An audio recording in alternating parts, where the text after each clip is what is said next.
welcome back to Ashart Books. Today I'm here to do my January Part 1 wrap-up because it is now the middle of January.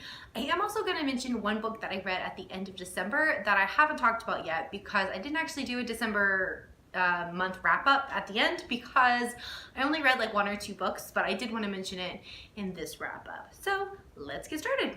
So that first book that I did read at the end of December was Truth or Beard by Penny Reid. I loved this book. This whole month, well, that month and this month were really good reading months. I enjoyed pretty much everything I read, but this book is book one in the Winston Brothers series by Penny Reid, and I've kind of been meaning to pick it up for so long. It's quirky, it's different. Basically, each book follows a different Winston brother, and this is the first one. So it really did a good job of kind of giving you a little taste of each brother, so you're really eager to pick up their books, but also focusing on the couple. So the couple in this book it's Dwayne and, is it Jessica?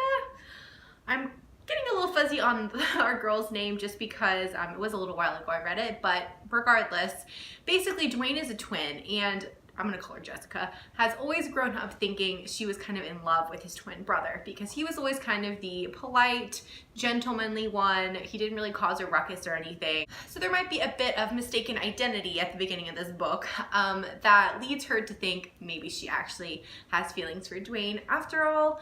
And kind of it's just their story. You know, Jessica's struggling with stuff too. She is recently graduated from college, so she's back in her hometown. She's teaching, but she kind of just wants to save up enough to go travel, and that's her dream, is to kind of get out of town and travel. And it's kind of, this book really deals with that whole idea of, you know, does one dream replace another dream, or can they kind of work together? You know, if her dream's to leave, but she's having, you know, a relationship with someone else, you know, what do you do? So it was really cute. I fully intend on finishing, or at least continuing on this series. It was great. Everyone was right. I should have started it earlier, but the Winston brothers are great, and they just all have such quirky, different personalities, and I love that the guys are not perfect, and they're not millionaires. You know, these are like working class guys, which, you know, is generally speaking what exists in the world. You know, you're not going to meet a millionaire every other day, so I really liked that about the book as well. The second book I read is Something About You by Julie James. I didn't say I gave the first book 5 out of 5 stars, and I gave this one 4 out of 5, probably like a 4.5 out of 5. This was really great. So this is, I don't know if it's a series or not, but I know there's like, I think it is a series, but I'm not sure what it's called. But basically they all have to do with like different FBI agents. The main characters in this book are Cameron Lind, who is an assistant district attorney, and Jack Palance, who is an FBI agent. So at the beginning of this story, Cameron is trying to have a bit of a relaxing weekend at a hotel by herself. Her floors are like getting redone or something, so she's staying in a hotel. And except for this is not a relaxing weekend because right next door to her hotel room, a murder happens. And who shows up but Jack Palance and the FBI are investigating. Turns out that because she's an assistant, that is really hard to say, assistant district attorney, they actually worked together a few years ago. Something happened a couple of years ago that basically made them mortal enemies of each other. And so now the book kind of starts off with them having to kind of put aside their differences, trying to figure out what happened with this murder next door. I really enjoyed this. I'm starting to figure out, I love any kind of like suspense or mystery that has to do with like lawyers and FBI agents. I just like that side of it. Cameron was such a kick-butt heroine because she is amazing at her job. She works really hard. She's just a really great businesswoman at her job. And I like seeing that. You know, she's a strong female character. She's in her like late 20s or early 30s, so I like that she wasn't super young. I think that's really relatable. Jack is kind of what you picture maybe as your typical like broody, kind of hard to read FBI agent. It was really exciting seeing him kind of break down some of those walls. So I definitely intend on continuing the series as well because it's not good. I'm starting way too many series already this year, but I really like this. And it was a great first read for the beginning of January, and I did read this actually on audiobook, and it was great. The next book I read was Once Upon a Time Travel by Saria Wilson. I found this book kind of randomly. I'm pretty sure somebody mentioned it on Instagram, and so I just looked it up because it sounded adorable. And it was. I gave this one 4 out of 5 as well. Maybe like a 3.5, 4.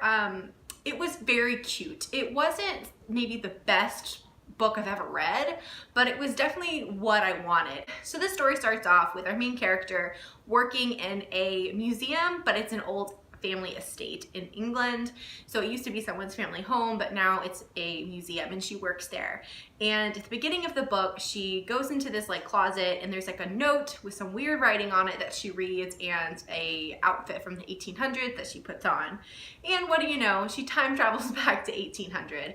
And basically, it's her story of figuring out what the heck happened, how to get back, do I want to get back. There is a really cute love story in here as well, of course.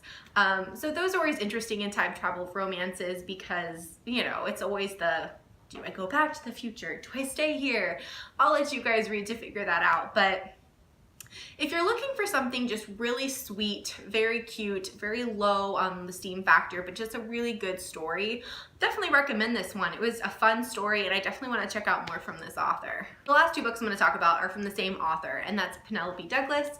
So first I read Birthday Girl by Penelope Douglas, and I had been hearing about this book for quite a while. I think it came out last August or September. And backstory, I loved all of Penelope Douglas's older titles. Up until like maybe a year and a half, 2 years ago, I read most everything she had put out. I loved it. She is very good at writing like a new adult angsty book, which I love. So I'd heard about this book, but honestly, I wasn't sure if I'd like it because of kind of what was in the synopsis. So I'm gonna say, just go into this book with a bit of an open mind. You may not like it, but I have to say, I finally just went with it because so many people were saying they loved it. And I'm really glad I did because it was a really, really addicting and good read. The reason I wasn't sure about this book is the synopsis is we have our main character and the story kind of starts with her at this movie theater. She is going to watch a film and she starts talking to this guy. It's very platonic, just like a friendly, you know, back and forth, but they get along really well and she makes it known she has the boyfriend, like it's nothing like that. But it turns out, we find out that this man that she's been talking to is actually her boyfriend's father. Then, with another twist, this is on the back, so I'm not really giving anything away, they're having some money problems, her and her boyfriend, so they actually have to move in with her father. And the love story is actually between our main female character and the dad. So, obviously, I'm a little bit like, I don't know about that. But I have to say, the way that Penelope Douglas did it, I found it totally addicting and I couldn't put it down. It's definitely a little different, and I could see it would not be for everybody, but I really enjoyed it. And I feel like this one you really need to go into without much more because I don't want to give anything away, but I really enjoyed it. Then, because I was totally loving that one, I then picked up Punk 57 by Penelope Douglas, and I also gave this one 5 out of 5 stars. It's another one I hadn't picked up from her yet, and I don't know why, and I'm so glad I did now. Also, both of these were also in Kindle Unlimited, so if you have that, you can read them for free. So this book follows Misha and Ryan, who are pen pals, and they've been pen pals for a long time, I think 7 or 8 years. Basically, when they were younger, they were set up to be pen pals because of their names. The teachers thought they were both like the same gender. But after the assignment was over, they just really enjoyed talking to each other, so they kept talking. And now they're kind of like best friends, but they've never met, even though they live very close to each other, and they know that. But they've decided they don't want to meet. It's going to ruin everything. They just want this like confidant that they have. So we know that. And then Misha, who's the guy, finds out who Ryan is, and it suddenly appears that she is not the same person that he's gotten to know in these letters, that she seems very different, he's not liking this, and it kind of, the story starts from there. This story really handled, I thought, some kind of tough subject matter really well. Ryan is not the most likable heroine at all for the first part of the book, and I think that could be a tough sell for some people. But give it a chance because you're reading from her perspective a lot, you kind of can see her thought process. Even though she's making terrible choices that you do not agree with, you can kind of see where she's coming from. So I'm gonna kind of leave it there. It's really, really fun getting to know both Ryan and Misha. There's some twists in here that I did not see coming. The electricity between those two characters was off the charts. Like I said, Penelope Douglas writes an angsty book like nobody else, and I am all here for that. I loved it. Another one I flew through, and I just really, really enjoyed it. Okay guys, so those are the 5 books I wanted to talk about for the beginning of January.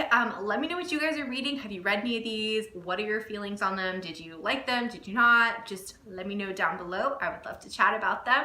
Thanks so much for watching, and I'll see you next time. Bye!